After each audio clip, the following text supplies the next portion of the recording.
ऋषि मुनियों की पावन धरती, देश धर्म का नाता है। कहते सारे लोग यही हैं, गो हमारी माता है। जाग उठो ओ भारतवासी, जाग उठो ओ भारतवासी, गो पर छुरियां चलती हैं।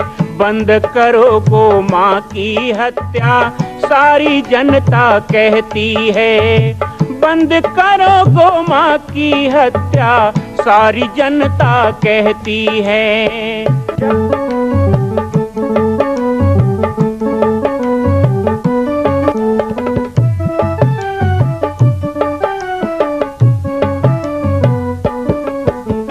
जगह जगह पर बूचड़ खाना, लाखों गौएं कटती हैं।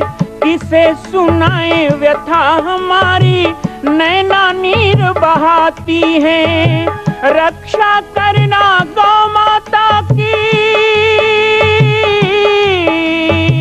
रक्षा करना गौ माता की, गीता ज्ञान सिखाती है।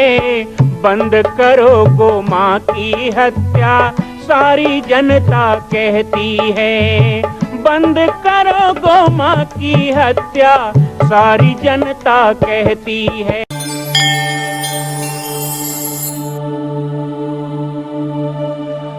ओम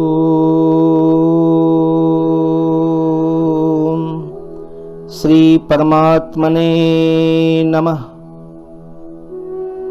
श्रीमद् भगवद गीता पाठ प्रत्येक रविवार की भांति आज भी हम आपको गीता पाठ से जोड़ते हैं। गीता पाठ के माध्यम से कितना सौभाग्य है कि हमारे हृदय में भगवान की वाणी गूंजती है। बार बार गीता पाठ करने से ये हर्ष होना चाहिए जैसे अपने कोई प्रेमी प्रीतम के द्वारा किए गए हस्ताक्षर भी हम देखें तो प्रसन्नता हो जाती है। श्रीमद् भगवद गीता स्वयं श्री वासुदेव कृष्ण का हस्ताक्षर है।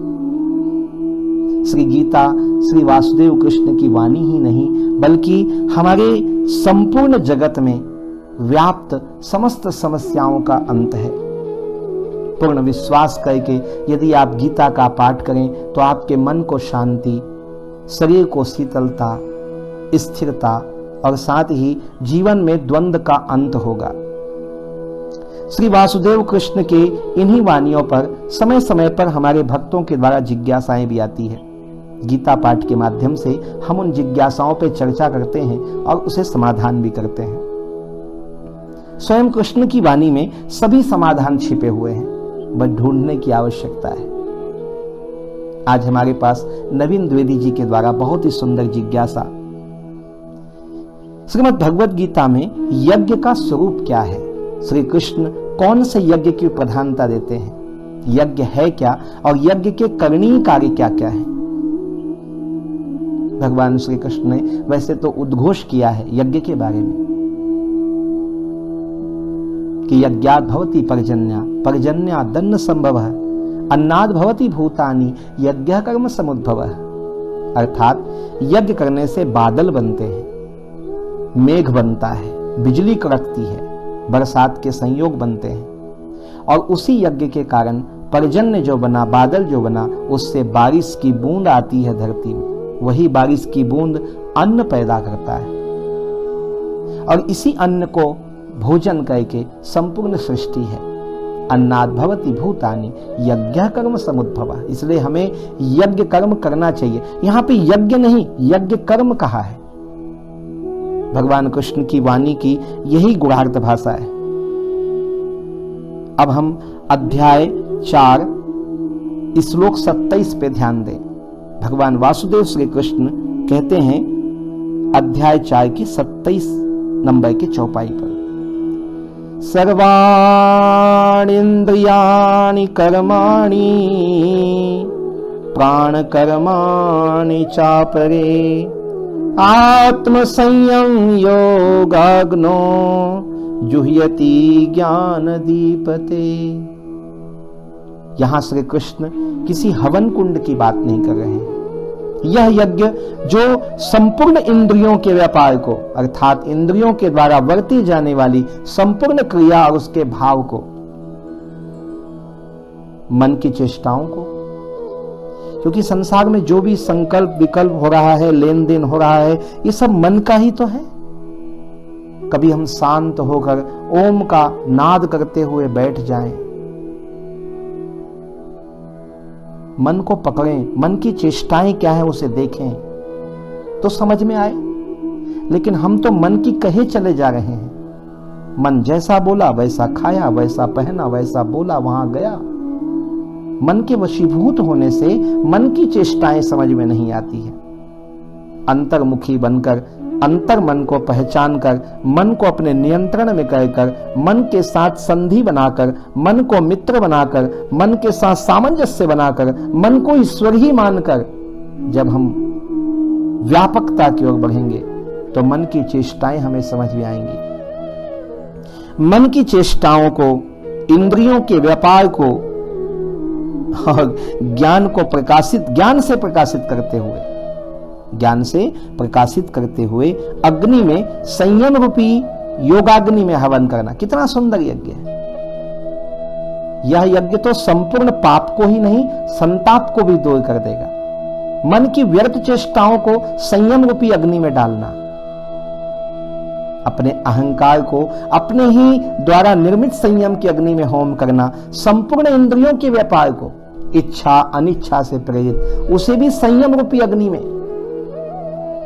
कितना बड़ा हवन कुंड हमारा संयम है कि हम सब कुछ उसमें भस्म कर सकते हैं। ज्ञानाग्नि भस्मसात कुरेत, तो इस प्रकार भगवान कृष्ण कहते हैं। लेकिन अर्जुन को और किसी प्रकार की शंका ना रहे, इसलिए उनकी जिज्ञासा को शांत करने के लिए पुनः 29वें श्लोक अध्याय 4 में भगवान कृष्ण कह रहे हैं,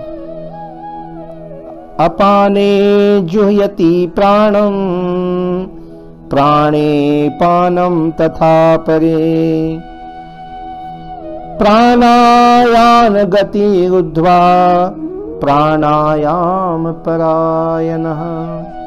श्री कृष्ण कहते हैं, हे अर्जुन, बहुत से योगी श्वास को प्रश्वास में हवन करते हैं। आहा, अपने आयु को अपने जीवन में हवन करना, प्राण अपान की गति को अवरुद्ध करके श्वास को प्रश्वास में आहुति देना। बहुत से प्रश्वास को श्वास में आहुति देते हैं। अब श्वास और प्रश्वास क्या है, ये यौगिक क्रिया है, ये कठिन विषय है, लेकिन गीता निरंतर पढ़ेंगे तो आपको पान अपान वायु का पता चलेगा। मेरी बाईं नासिका से श्वास चल रही है या दाईं नासिका से, हमें ये पता ही नहीं होता, हम तो केवल श्वास ले रहे हैं। लेकिन श्वास की गति भी दाईं बाईं होती है। श्वास जो चल रहा है, जो हृदय को धड़काता है, उससे विपरीत एक प्रश्वास होता है, प्रश्वास, जो श्वास से भी ऊपर है। जिस तरह समुद्र का पानी ऊपर खूब उछलता है लेकिन अंदर वो शांत रहता है, ऐसे ये ऊपर वाली श्वास हमारी चल रही है लेकिन अंदर का श्वास स्थिर है, वही प्राण श्वास है, वो प्रश्वास है। तो कुछ श्वास को प्रश्वास में और कुछ प्रश्वास को श्वास में आहुति करते हैं।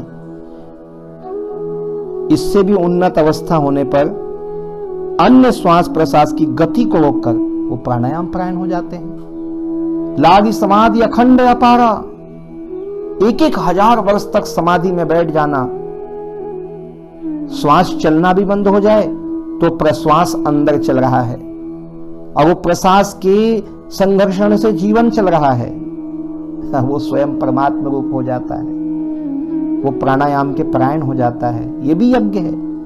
दोनों ही श्वास को आहुति कर प्राणायाम परायण होना, यह भी यज्ञ है। इस प्रकार योग साधना की विधि विशेष का नाम यज्ञ है। उस यज्ञ को कार्य रूप देना कर्म है, अर्थात यज्ञ आंतरिक है लेकिन यज्ञ कर्म बाहरी है। हम बाहरी यज्ञ तो कर लेते हैं, हवन कुंड बनाते हैं, यज्ञशाला बनाते हैं, जौ तिल सांकल्य विविध पदार्थ से स्वाहा स्वाहा करते हैं, लेकिन आंतरिक यज्ञ नहीं कर पाते, अंतर शुद्ध नहीं हो पाता, अंतर पवित्र नहीं हो पाता। वासुदेव श्री कृष्ण की वाणी हमें प्रेरित करती है, श्री गीता महारानी हमें प्रेरित करती है कि आइए हम आंतरिक यज्ञ भी करें और श्वास प्रश्वास के भेद को जानें, प्राणायाम को धारण करें और संयम रूपी अग्नि में अपने संपूर्ण विकारों को हवन करके निश्चयात्मक रूप से यज्ञ कर्म में सम्मिलित हों। बाहरी यज्ञ भी आवश्यक है, आंतरिक यज्ञ भी आवश्यक है, यज्ञ भी आवश्यक है, यज्ञ कर्म भी आवश्यक है। यज्ञ की उपादेयता हमने कही है। अगले सप्ताह भगवान श्री कृष्ण कहते हैं कि यज्ञ का अधिकार किसको किसको है। आज अधिकार पे बड़ी चर्चा है। क्या ब्राह्मण, क्षत्रिय, वैश्य, शूद्र, क्या जाति पाति में यज्ञ का अधिकार बटा हुआ है? यज्ञ का अधिकार किसको किसको, इस विषय पर भगवान कृष्ण की वाणी को हम उद्धृत करेंगे। आज के गीता पाठ से मैं आप सबसे विदा चाहूंगा। मैं राम बालक दास महात्यागी, पाटेश्वर धाम, जिला बालोद, छत्तीसगढ़ से। जय सिया राम, जय गो माता, जय गोपाल। मां कौशल्या की पावन जन्मभूमि छत्तीसगढ़ प्रांत में बालोद जिला में स्थित है श्री सर्वसिद्ध शक्तिपीठ जामड़ी पाटेश्वर धाम। परम पूज्य सद्गुरुदेव राजयोगी बाबा जी की तपस्थली श्री पाटेश्वर धाम और विश्व के अद्वितीय मां कौशल्या जन्मभूमि मंदिर निर्माण का दर्शन करने और इसी प्रकार समसामयिक विषयों पर अपना ज्ञान वर्धन करने के लिए और 10,000 गायों के लिए बनने वाले श्री हनुमान नंदीशाला गो अभ्यारण्य का समाचार प्राप्त करने के लिए आप सभी देखते रहें YouTube चैनल पर राम बालक दास, और हमारे चैनल को आप सभी सब्सक्राइब करें, घंटी का बटन दबाएं ताकि आप सूचनाओं से जुड़े रह सकें। जय श्री राम, जय गो माता, जय गोपाल।